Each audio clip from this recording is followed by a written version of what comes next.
Risman. Pak, gimana Pak? Pak Risman. Pak, ada hubungannya dengan reklamasi Teluk Jakarta, Pak? Pak, ada hubungannya dengan reklamasi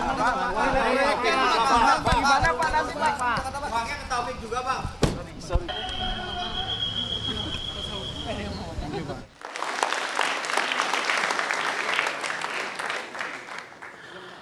Pemirsa, masih bersama Indonesia Lawyers Club.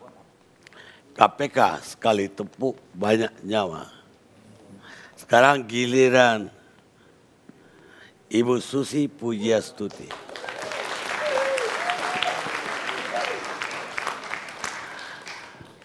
Terima kasih Pak Karni. Tadi saya tuh begitu bicara mau kemari Pak, terima SMS banyak sekali.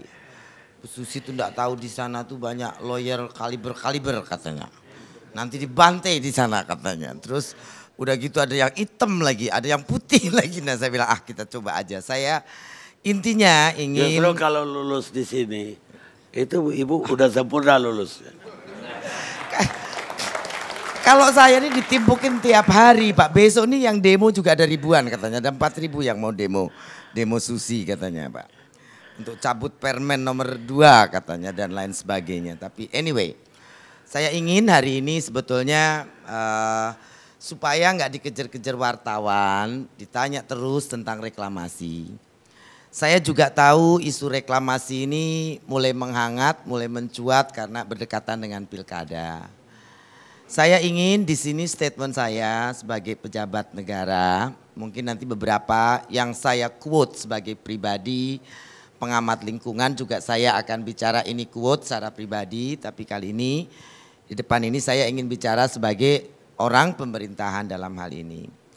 Saya mengerti pro dan kontra tentang reklamasi ada dan saya tahu banyak hal-hal yang peraturan-peraturan yang tumpang tindih atau satu muncul kemudian perpres lagi dan lain sebagainya. Itu saya pikir dari 1,5 tahun saya di pemerintah, saya tuh juga banyak mendapatkan peraturan-peraturan yang aneh-aneh Pak.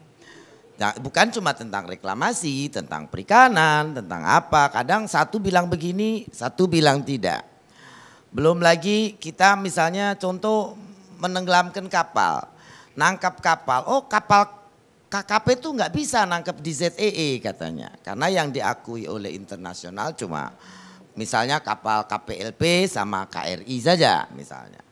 Saya bilang jawab, by stupidity I think, saya bilang.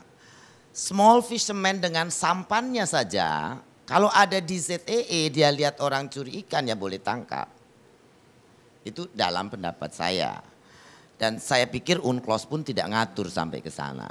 Itu saja, itu yang simpel-simpel. Jadi saya melihat di sini, saya juga ingin hal ini tidak dipolitisasi. Jadi saya berharap Pak Ahok adalah seorang figur yang telah membawa perubahan kepada Jakarta.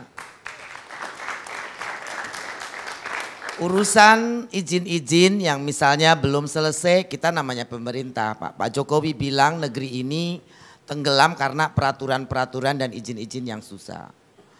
Akan tetapi ada beberapa poin yang barangkali Pak Ahok juga harus ingat. Bahwa reklamasi itu membawa dampak lingkungan. Di sini lingkungan juga adalah sebuah stakeholder. Dan aturan-aturan sebetulnya tidak susah, apalagi kita sama-sama pemerintah. Kalau perlu disegerakan sekarang dengan kecepatan pemerintahan Pak Jokowi, semua selesai permen saja bisa besok langsung tanda tangan oleh Pak Lauli Pak. Ini kecepatan pemerintah. Jadi tidak ada alasan untuk tidak segera menyelesaikan aturan-aturan. Yang kedua, kenapa sebetulnya peraturan itu diadakan? Ya tadi untuk menjaga jangan sampai dampak lingkungan itu tidak tercover dalam solusi-solusi dari kalau kita buat ini konsekuensinya apa? Kan selalu ada Pak. Boleh reklamasi kalau ini. Nah, setahu saya kalau misalnya pengembang itu akan membuat sesuatu, tentunya fasus fasom itu dan konsekuensi-konsekuensi dari pembangunan itu harus dibuat duluan. Saya pernah ikut dalam rapat Menko Ekonomi tentang exactly reklamasi Jakarta ini. Saya bilang persoalan adalah kadang-kadang kita melupakan Jakarta ini punya masalah klasik banjir, juga keeping sinking kan, keeping turun permukaan tanah. Ya saya bilang Pak Menteri PU berusaha dengan segala cara menyelesaikan banyak persoalan dengan sodetan, dengan pelurusan sungai, dengan tanggul supaya tidak banjir lagi Jakarta. Pelurusan sungai, penanggulan itu semua menyimpan, mempercepat arus air, tetapi di pinggir direklamasi akhirnya ya air tergenang lagi. Kenapa? Juga karena kalau pelurusan itu sedimentasi di bawah dasar sungai kan tinggi. Makin hari makin tinggi dan dia tidak keluar kemana-mana karena dibendung. Jadi kalau secara desain Jakarta diteruskan reklamasi tanpa ada pendalaman sungai, tanpa ada pendalaman laut, itu akan berakibat ya Jakarta it's flood in, it's digenangi. Itu persoalan yang pasti akan muncul.